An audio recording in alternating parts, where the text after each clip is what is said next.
Bienvenidos a esta sección Contraste de Observatorio. La semana pasada discutíamos en este espacio las cifras más recientes de la pobreza en México. Hoy, para continuar con la discusión sobre la situación social en nuestro país, vamos a analizar el informe sobre la movilidad social en México 2013 que ha preparado y publicado el Centro de Estudios Espinosa Iglesias con el apoyo de la Fundación Espinosa Rugarcía. Para ello están en nuestro estudio Julio Serrano, patrono de la Fundación Espinosa Rugarcía, Enrique Cárdenas, director ejecutivo del Centro de Estudios Espinosa Iglesias, CEI como se le conoce. Vamos a ver una cápsula y ya regresamos a la conversación con nuestros invitados. Contraste. Por movilidad social puede entenderse la capacidad que brinda una sociedad a sus individuos de mejorar su bienestar de una generación a otra, de que los hijos alcancen mejores oportunidades educativas, de empleo, de ingreso y en general de calidad de vida que sus padres. A lo largo del siglo XX, el desarrollo de la economía mexicana permitió una amplia movilidad social. Se abatió el analfabetismo, se incrementó la esperanza de vida, disminuyó el número de mexicanos dedicados a labores agrícolas y aumentó el empleo mejor remunerado en la industria y el sector terciario. Aumentó la población habitando en ciudades y mejoró el acceso a servicios básicos. No obstante, desde la crisis de los años 80, la capacidad de que las nuevas generaciones encuentren mejores condiciones de vida que sus padres se ha debilitado. A pesar de su importancia, hay pocos estudios sobre la realidad actual de la movilidad social en México. Una excepción es el informe Movilidad Social en México 2013, Imagina tu futuro, que realizó el Centro de Estudios Espinosa Iglesias, con el patrocinio de la Fundación Espinosa Rugarcía. Dicho estudio analiza la movilidad social desde una perspectiva multidimensional y permite conocer que el 48% de los mexicanos de menor nivel socioeconómico no se mueven de ahí y solo 8 de cada 100 de los de menores ingresos consiguieron llegar al grupo de mayores ingresos. Esta noche, en Contraste, analizaremos los resultados del informe Movilidad Social en México 2013, Imagina tu futuro.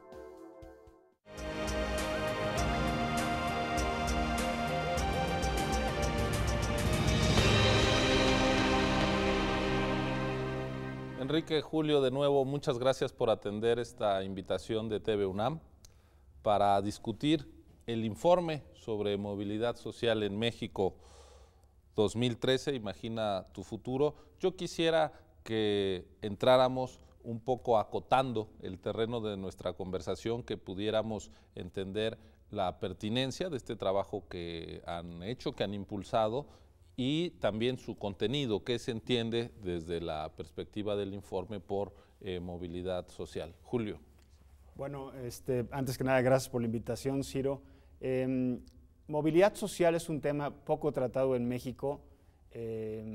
Para nosotros fue una gran sorpresa cuando nos empezamos a meter en el tema que no habían estudios al respecto. De hecho, los primeros estudios a nivel nacional que se hicieron en México fue con el Centro de Estudios Espinosa Iglesias, y lo que hemos descubierto en el estudio es que la movilidad social en México es muy baja, sobre todo en los niveles socioeconómicos más pobres. ¿Qué se entiende por movilidad social? Es la facilidad con la que una persona, un mexicano, puede subir de nivel socioeconómico en su vida. Y lo que el estudio muestra es que si un mexicano nace en un hogar pobre, su capacidad de moverse, su capacidad de subir de nivel socioeconómico es bastante baja. Enrique, tú eres, además de director ejecutivo del Centro de Estudios Espinosa Iglesias, un buen conocedor y conocido historiador económico de México. Quisiera que nos ayudaras desde esa perspectiva a tomar un poco de más aliento y evaluar cuál ha sido la historia de la movilidad social en México que antecede la presentación de estos trabajos. Bueno, como decía Julio, realmente no hay estudios previos con una metodología como la que se siguió ahora, hasta muy recientemente, pero uno sí puede ver que distinguiendo entre lo que se llamaría movilidad social absoluta y relativa, que en las etapas de alto crecimiento económico, digamos de los años 30 hacia los 80, hacia el principio de los 80, hubo realmente mucho avance, hay una reducción de desigualdad, pero también hay bastante movilidad. Y uno lo puede ver en el logro educativo, por ejemplo, de los hijos con relación a los padres, ¿no? Y en ese sentido, los hijos están casi siempre superando la escolaridad de los padres, y por ahí puedes empezar a ver que hay una movilidad. En historias de vida también se puede ver que esa cohorte, claramente, o ese grupo de personas sí tuvieron oportunidades interesantes para poder avanzar, y que esto no quiere decir que haya habido movilidad relativa. ¿Qué quiere decir eso?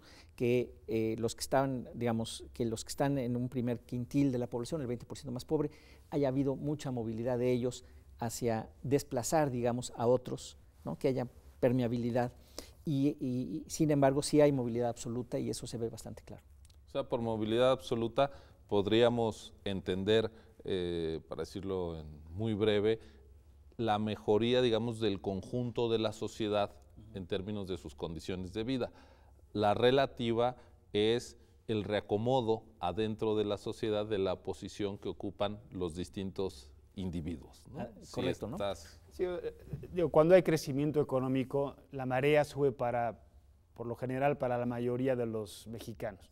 Y eso significa que hay una movilidad social absoluta. Los ingresos, a lo mejor, de mis padres fueron menores que los ingresos que yo tengo ahora, en términos absolutos, en términos también considerando la inflación. Y la movilidad relativa, que es por lo general como se conoce la movilidad social, es dónde me ubico yo en la escalera socioeconómica. Igual yo subí de ingresos, pero si sigo estando abajo, pues no me moví en términos relativos de una generación a otra. Yo quisiera que viéramos cómo está esta movilidad o inmovilidad de los mexicanos del primer quintil, el 20% de la población con menores ingresos.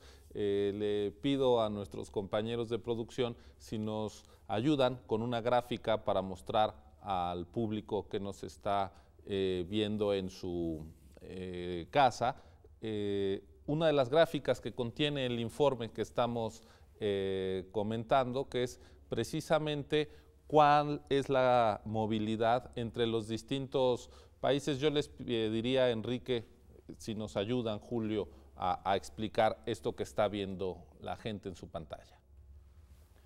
Bueno, si quieres, empiezo yo, Ciro. Lo que nos dice esta gráfica es para aquellas personas, aquellos mexicanos que nacieron dentro de los hogares más pobres del país, eso significa dentro del 20% más pobre del país, ¿dónde acabaron? ¿Dónde se ubicaron cuando crecieron? Y lo que nos dice esta gráfica es que cerca de la mitad, 48% de los mexicanos que nacieron en un hogar pobre, se quedaron en ese hogar pobre. ¿Y cómo compara esta cifra con otros países? Pues vemos que entre los países comparables en esta gráfica, pues es la mayor inmovilidad la que ocurre en México. Tenemos Chile, que tiene una mucho mayor movilidad, 34% de los chilenos que nacen dentro de los hogares pobres permanecen en ese quintil, lo que significa que 66% se mueve. En México, nada más 52% se mueve. Y un dato curioso aquí rápidamente, Ciro, de esta gráfica es Estados Unidos, que es un país que les gusta promoverse como un país donde todo es posible, del sueño americano, donde existe movilidad pues muy dinámica. Resulta que Estados Unidos también es un país de muy poca movilidad, que el 42% de los americanos que nacen en un hogar pobre permanecen como en un hogar pobre. Entonces, el sueño americano no es tan real de acuerdo a estos números, ¿no? Y en cambio vemos que países como Suecia, Finlandia, Noruega, Reino Unido, Dinamarca, son, Enrique? Sí, ahí se ve que, bueno, por un lado son países mucho más igualitarios, donde hay una distribución del ingreso más pareja, digamos, de lo que sería en términos de lo que pasa en México y también en Estados Unidos, y eso permite que haya una mayor movilidad. Los escalones que tienes que pasar del 1 al 2, pues no son tan altos, digamos, porque la igualdad es mayor o la desigualdad es menor en esos países que en el nuestro, por ejemplo. Tenemos aquí otra de las gráficas que presenta el informe, que es, de nuevo, cómo se mueven los del primer quintil. Es el mismo dato, en la barra izquierda el 48% permanece en el mismo lugar, pero aquí estamos viendo lo que ocurre con el otro 80%. No, de hecho es el mismo 20% más pobre, pero claro. ¿qué le pasa al 52% restante? ¿A dónde se movió? ¿Dónde se movió? Entonces el siguiente son, en el segundo quintil es 22%, lograron avanzar un escalón, digamos. 14%, que ya nos da el 70%. Que nos da el 70%.